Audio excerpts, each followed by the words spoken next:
नमस्कार, मैं अक्षिता। आप देख रहे हैं जीएस न्यूज लाइव 24x7। आइए डालते हैं आज की मुख्य खबरों पे नजर। एक और प्रसंग है 12 अक्टूबर के तथाकथित कॉल के संबंध में। लोगों ने अलग अलग तरीके से कॉल करने की कोशिश की है और बहुत लोगों ने उससे दूरी भी बनाया है और उन्होंने सार्वजनिक तरीके से कहा भी है, व्यक्त भी किया है कि वो इसके भाग नहीं है। उस संबंध में लगातार अलग अलग सेक्शंस के लोग आ रहे हैं और उस समाज के लोग भी आ रहे हैं जिस समाज का ये कार्यक्रम बताया जा रहा है।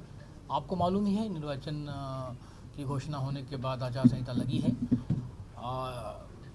ये भी बता दूं कि अपने ज़िले में उसके पहले से भी धारा 144 लगी हुई है, पर कल निर्वाचन की घोषणा के बाद उन चीज़ों को रिटरेट किया है और बगैर अनुमति के इस प्रकार के कार्यक्रम कोई भी जहाँ पर लोग इकट्ठा होते हैं वो नहीं हो सकता। तो ऐसे कार्यक्रम जिससे हमारे ग्वालियर ज़िले की, ग्वालियर शहर की खास तौर पर शांति व्यवस्था पर कोई असर पड़ने की संभावना है, अनुमति नहीं दी जा सकती, सो नहीं दी जा सकेगी। इसमें समाज का भी अद्भुत योगदान दिख रहा है। सब लोग अपने अपने स्तर से आ रहे हैं और ये कह रहे हैं कि हम इसके भागी नहीं हैं। वो अपील भी जारी कर रहे हैं कि जो भ्रम फैलाने वाले चीज़ें हैं उससे लोग दूर रहें। जो सोशल मीडिया के पोस्ट हैं, बाकी अलग अलग तरीके से जो चीज़ों को प्रोपेगेट करने की कोशिश की जा रही है, उससे सावधान करने की अपील वो भी कर रहे हैं, अनुरोध वो भी कर रहे हैं और प्रशासन और पुलिस भी करता है।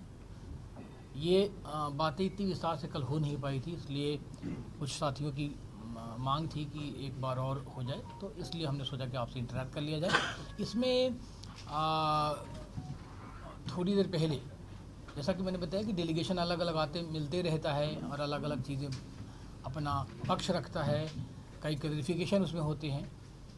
तो कुछ और प्रतिनिधिमंडल आज भी आए थे। उनमें से एक प्रतिनिधिमंडल में प्रदीप पटेल जी थे और देवनारायण बोर्ड के अध्यक्ष जी भी थे, वो उनके प्रतिनिधि के रूप में आए थे और अलग अलग समय पे अलग अलग प्रतिनिधि आ रहे हैं।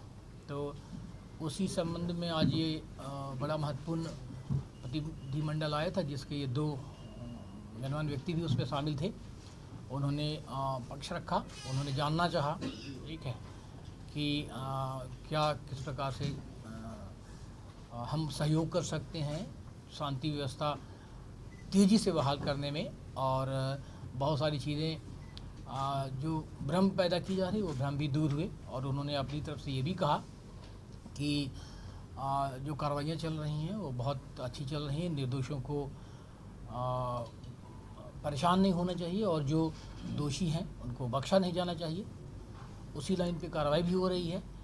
एक बात और स्पष्ट करना चाहते हैं कि कई लोग भ्रम फैला रहे हैं कि निर्दोषों को पकड़ा जा रहा है, धरपकड़ की जा रही है। ऐसी बात बिल्कुल नहीं है, ऐसा कोई कहीं से निर्देश नहीं है। बहुत ही सजगता से, बहुत सावधानीपूर्वक ये देख करके कि कौन लोग इन्वॉल्व थे उनके विरुद्ध कार्रवाई हो रही है। बाकी विस्तार से एसपी साहब भी इसमें प्रकाश डालेंगे।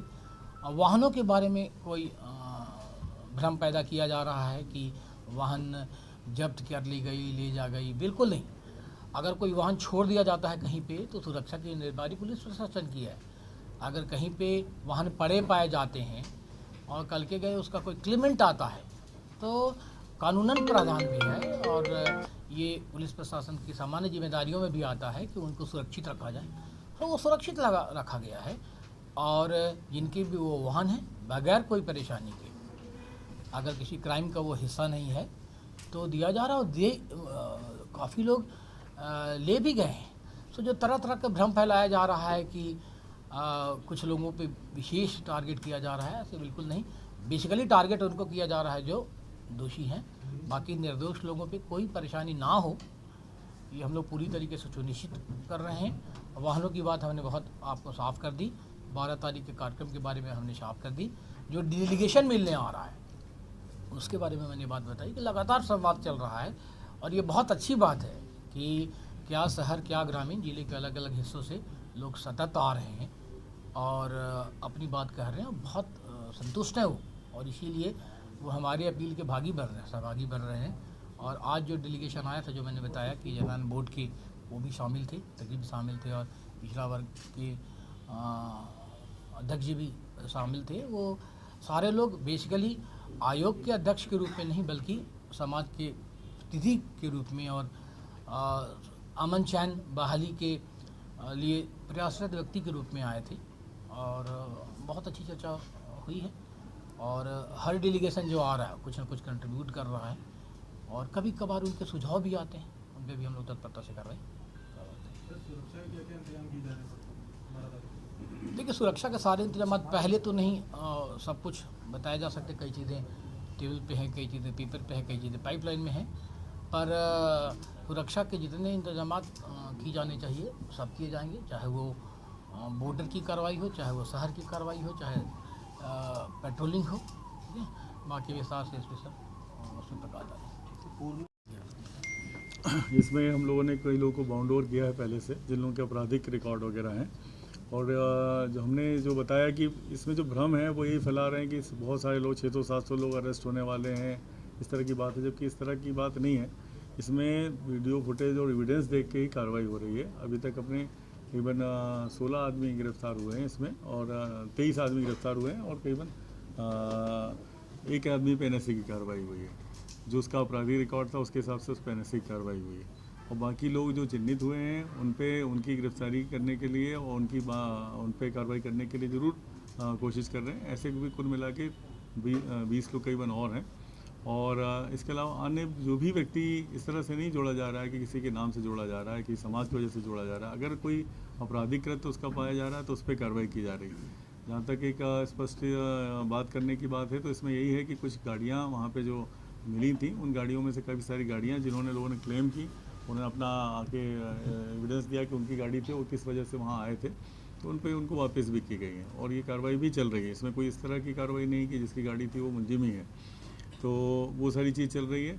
और हम जो 12 तारीख की है, इसमें चूँकि चुनाव आयोग के भी निर्देश हैं, बिना अनुमति की कोई सभा होगी तो उस पर कार्रवाई की जाएगी। जो विधिक कार्रवाई बनती है वो बिल्कुल कार्रवाई की जाएगी, उसकी पूरी तैयारी और पर्याप्त संख्या में फोर्स और नाकाबंदी सारी की जाएगी। और ये शहर के भी जो हमारे जितने जिम्मेदार लोग हैं, सभी समाजों के और विशेषकर गुर्जर समाज के भी, उनका भी कहना है कि उपद्रव जो इन्होंने किया बहुत लिमिटेड लोग थे और उनके साथ में हमारा समाज नहीं है, और इस तरह का कोई उपद्रव कराएगा तो हम लोग उसके साथ नहीं। सर, ऐसे लोगों को चिन्हित किया जो सोशल मीडिया पर इस तरह का भ्रम प्रचार कर रहे हैं? हाँ, कुछ लोगों को चिन्हित कर रहे हैं और उस पर भी बात कर रहे हैं उनसे, और उन पे भी कार्रवाई करेंगे। सर, ग्रामीण क्षेत्रों से जुड़े हाईवे जो है उसको ब्लॉक कर दिया गया था, तो हाईवे को सुरक्षित रखने के लिए किस तरह की इस बार सारे पॉइंट्स लगाए जाएंगे, ताकि पहले से ही पॉइंट्स लगाएं, जो कि आह्वान की बात आ गई है, जानकारी में आई है, तो वो पूरे सारे पॉइंट्स लगाएंगे ताकि शहर में ऐसा ना हो।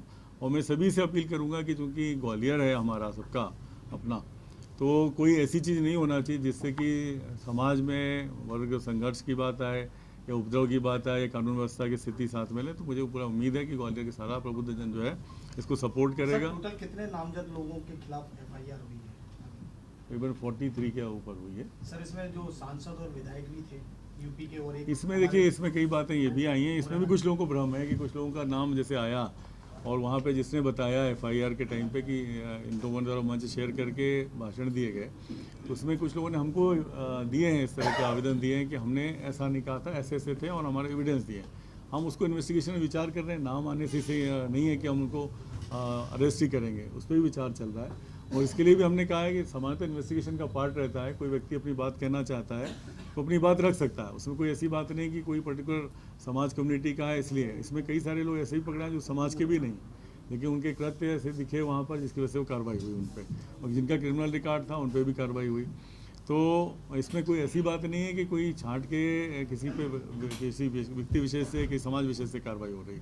और यही मेरा कहना है कि चूँकि ये बातें बड़ी स्पष्ट हैं, पर इन्वेस्टिगेशन में इसको देखा जा रहा है, और ये सारा समाज चाहता है, हर समाज का वर्ग चाहता है कि जिन्होंने उस दिन कॉन्स्पिरेसी करके मारपीट की, तोड़फोड़ की, उन पे कार्रवाई हो, और जिन पे नहीं है उस पर हम लोग विचार कर रहे हैं। हम सारी चीज़ों को शामिल कर रहे हैं उसमें, और इसलिए हमें उम्मीद है कि इस तरह का कोई बात नहीं कि हम जेल भरने के लिए लोगों को ढूंढ रहे हैं, और तो जेल भरो आंदोलन की ज़रूरत है। लेकिन अगर बिना अनुमति के कोई व्यक्ति आएगा तो उस पर कठोर विधिक कार्रवाई जो हो सकती है ज़रूर की जाएगी। अगर लगेगा कि उनके लाइसेंस निरस्त कराने हैं तो वो भी कार्रवाई की जाएगी। और क्योंकि अगर जो चीज़ें बता दी गई हैं, सबकी जानकारी में आ गई है, तो उसके बाद उसको इससे वातावरण नहीं खराब होना चाहिए, इसकी कार्रवाई करें। रोज ऐसी वीडियो को विस्तार में जानने के लिए हमारे चैनल को सब्सक्राइब करें जीएस न्यूज लाइव 24/7 और नोटिफिकेशन के लिए बेल आइकन को क्लिक करें। धन्यवाद।